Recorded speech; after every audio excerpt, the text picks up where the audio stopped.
question. Très bien, donc rebonjour, on va essayer de faire en 20 minutes les particularités de l'infection et du sujet âgé. Donc ça va être vraiment un condensé de gériatrie. Vous avez fait un diplôme, une capacité de gériatrie en 2 jours, ça se fait en 2 ans. Donc là, l'antibiothérapie qui prend une journée, on va le faire en 20 minutes. Et en gros, on va essayer de se poser, on va essayer de répondre à 3 grandes questions. La première, c'est est-ce que les antibiotiques chez les sujets âgés ou les infections chez les sujets âgés se présentent de la même manière que chez les sujets jeunes? Est-ce que c'est la même présentation clinique? Est-ce que c'est les mêmes germes? Est-ce qu'il faut surtraiter? Ou alors est-ce qu'on les traite de la même manière que le sujet jeune? Et en fin de compte, à la fin de l'exposé, on va essayer de voir ensemble comment doit-on faire pour prévenir ces infections en passant par les infections les plus fréquentes. Alors ça, c'est des choses que vous savez, je passe très rapidement. Également les caractéristiques, vous l'avez fait pendant 2 jours, mais je vais quand même insister sur certaines choses qui ont une relation directe avec les infections chez les sujets âgés. Premièrement, c'est la fréquence de la polypathologie, vous l'avez vu. Mais ce qui m'intéresse dans tout ça, c'est que qui dit polypathologie, dit polymédication. Et en gros, qui dit polymédication, dit interaction médicamenteuse. Et s'il existe un chapitre où il y a de l'interaction médicamenteuse, c'est bien en matière d'antibiothérapie. Un exemple pratique. Vous avez un sujet, tout à l'heure, vous avez parlé d'arthrose. Sujet âgé qui a mal aux articulations, vous donnez un anti-inflammatoire non stéroïdien, vous avez oublié qu'il prenait des antivitamines K parce qu'il avait une arythmie complète de la fibrillation auriculaire, il atterrit en réa, et ça me rappelle le proverbe roumain qui dit que chaque médecin a son cimetière et qu'un bon médecin, ce n'est pas un médecin qui soigne, c'est un médecin qui n'a pas beaucoup de tombes dans ce cimetière. Donc en gros, c'est ça, des exemples pratiques de iatrogénie. Et autre exemple, un patient qui vient vous voir, qui est également sous AVK parce qu'il a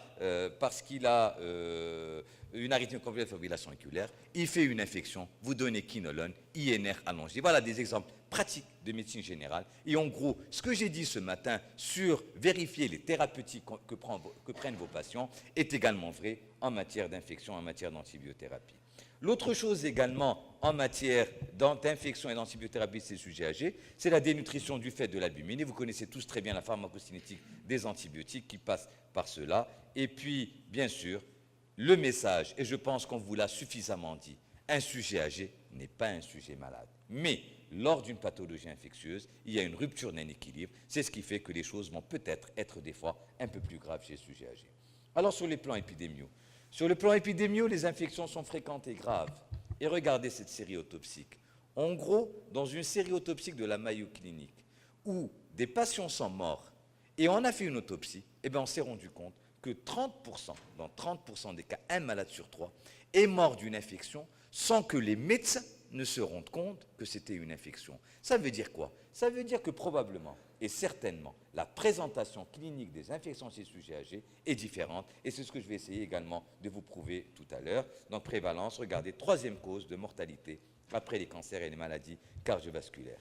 Alors sur le plan physiopathe, je vais passer très vite parce que vous l'avez fait depuis hier et aujourd'hui, mais juste pour vous dire que, et là c'est des messages importants, les infections communautaires, c'est une sensibilité normale aux antibiotiques. Ce n'est pas parce qu'on est un sujet âgé que je vais surtraiter, que les infections sont résistantes aux antibiotiques. Par contre, ce qu'il y a de particulier, c'est qu'il existe un terrain de surinfection. Parce que le terrain est fragilisé, parce qu'il y a de la polypathologie, elle est souvent nosocomiale en cas d'hôpital et institution. Et l'autre particularité chez les sujets âgés, c'est que vous pouvez avoir des infections associées et des infections répétées, sans oublier bien sûr la réactivation de certaines infections qu'on oublie. On croit que la tuberculose c'est le sujet jeune. Je vous rappelle que la tuberculose c'est la 3e cause d'infection chez le sujet âgé du fait de la réactivation. Et puis il y a une nouveauté, c'est le zona. Vous savez très bien qu'il existe une vaccination actuellement contre le zona chez le sujet âgé. Je pense qu'on en a parlé quand M. Cheki vous en a parlé hier. Alors quelles sont les infections les plus fréquentes? Tout d'abord, ce sont les infections bronchopulmonaires, puis viennent par la suite les infections urinaires, et on va essayer de détailler une par une, assez brièvement, mais assez complètement. Infection pulmonaire, première cause de mortalité d'origine infectieuse chez les sujets âgés. Et classiquement, d'habitude, les médecins prescrivent, soignent les infections par site. Donc on donne des antibiotiques par site. Ces sujets âgés, je pondérais un peu, En fin de compte, on est obligé de connaître la cartographie en matière de bactéries pour pouvoir donner une antibiothérapie qui cible réellement les germes qui sont responsables. Donc dans le poumon, c'est le pneumo, c'est l'hémophilus, c'est les bacilles gram négatifs, c'est le staph doré et c'est anaérobies. En gros, quand j'ai une pneumopathie, quand je n'ai pas la preuve, je dois donner une antibiothérapie qui cible cela. Et un des exemples, c'est amoxicilline aciclavulanique, on pourrait y revenir tout à l'heure. Mais je ne donnerai surtout pas une quinolone en première intention. Pourquoi?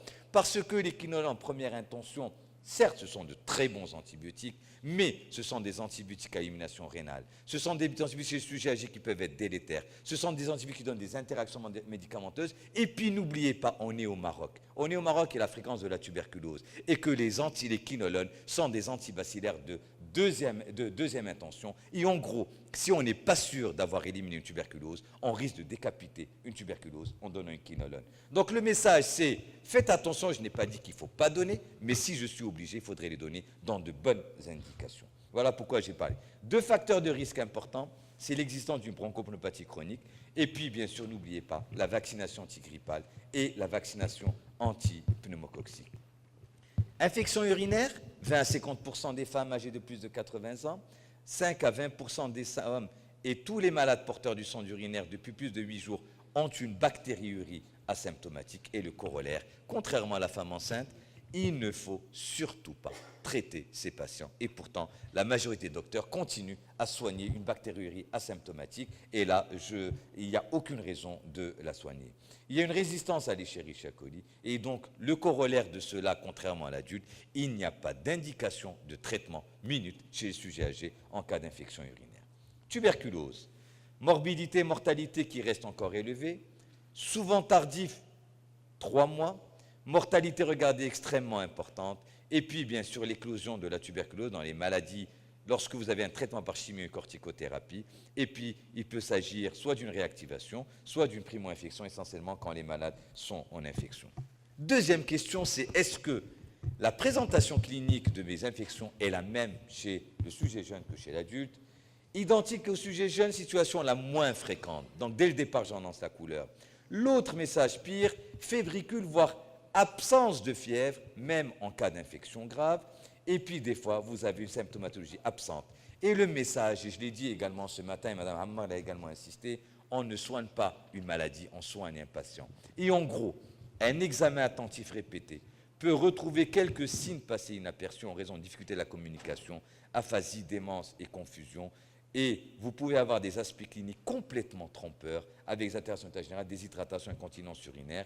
Et le message que j'ai envie de vous passer, c'est que des aspects cliniques inhabituels vont donner des retards de diagnostic. Et bien sûr, une accentuation de la gravité de l'infection. Donc vous devez, pour parler d'infection et symptomatologie clinique, je vous demande de vous rappeler uniquement cette plaque. Et le message, c'est pas toujours la fièvre. Toute modification de l'état clinique du sujet âgé doit faire suspecter une infection et je dois l'éliminer avant de penser à un Alzheimer ou une démence alors que c'est complètement autre chose.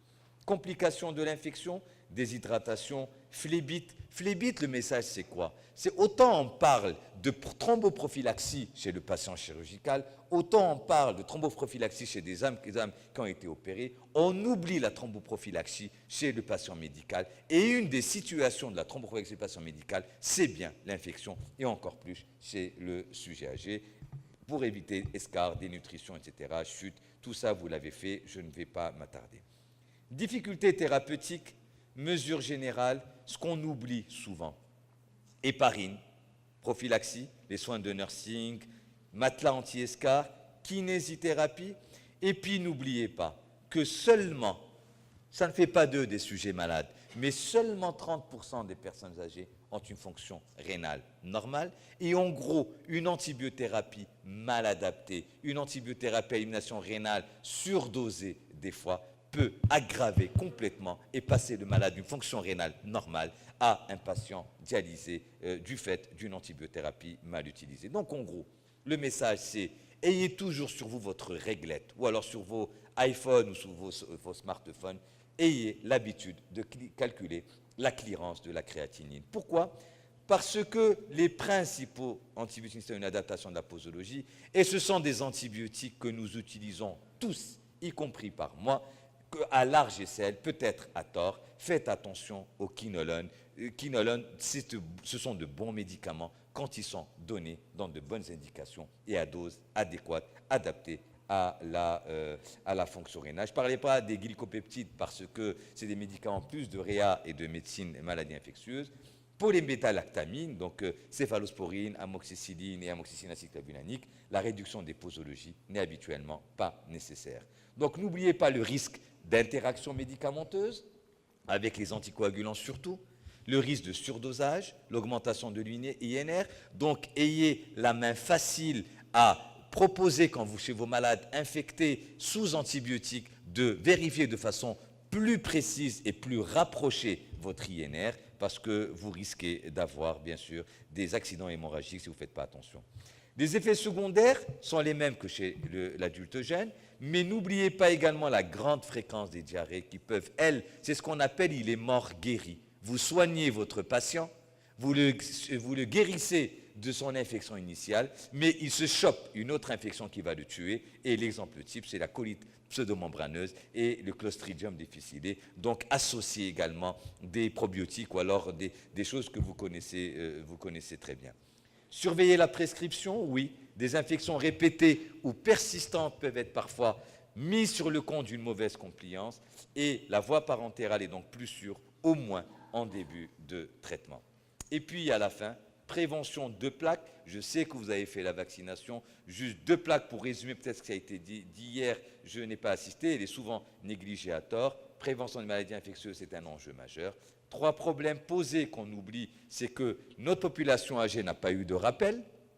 Et donc, en gros, au Maroc, on vaccine les sujets jeunes, on oublie de faire des rappels, et en gros, tout ce qu'on fait, c'est qu'on a déplacé des maladies qui devaient survenir chez l'enfant, elles surviennent chez les sujets adultes et âgés. L'exemple type, c'est le tétanos, la poliomyélite, et nous avons des expériences en Occident de cela, et ce d'autant plus qu'il n'existe pas de programme vaccinal obligatoire chez la population âgée. Quelle vaccination obligatoire? 3 sont importantes, et je vous invite à le faire chez vos patients. Grippale, tous les ans, pneumococcique antitétanique, et 2 sont recommandés, poliomyélite et diphtérie. De toutes les manières, ce sont des vaccins qui sont en général associés. Donc les points essentiels, et j'aurai respecté le temps, il faut suspecter une infection devant toute modification de l'état clinique du sujet âgé. Les 2 sites d'infection les plus fréquents sont les infections bronchopulmonaires et urinaires, que ce soit chez le sujet masculin et chez le sujet féminin. Il faut essayer d'éviter l'hospitalisation afin de diminuer le risque de perte d'autonomie et d'infection nosocomiale. Avant de prescrire un traitement antibiotique, il faut toujours calculer la clairance de la créatinine. Il faut toujours vérifier le risque d'interaction médicamenteuse. Les mesures générales sont indispensables pour éviter l'apparition d'une dépendance. Utiliser de préférence les antibiotiques non métabolisés éliminés par le rein.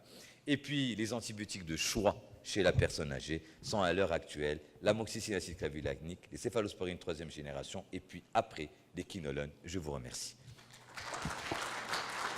Merci, professeur Harmouche. Est-ce qu'il y a des questions dans la salle? 1 à 2 questions pour accélérer cet après-midi. À vous, madame. Bonsoir. Merci, professeur Harmouche, pour votre exposé toujours pertinent. Alors, je voudrais poser une question. Est-ce que la posologie de l'antibiothérapie change avec l'âge? Un sujet âgé, c'est un sujet normal. Il faut le traiter comme un sujet normal, on reconnaît. Est-ce que la posologie doit être modifiée suivant l'âge ou suivant? Merci beaucoup pour votre question. Oui, pour les antibiotiques à élimination rénale, où je ferai attention à la clearance de la créatinine. Donc si je donnerai une posologie en fonction de ma clearance, mais pour les antibiotiques non éliminés par le rein, c'est la même posologie, aussi bien chez l'adulte que chez le sujet âgé. Donc il n'y a pas lieu de modifier la posologie. Une autre question?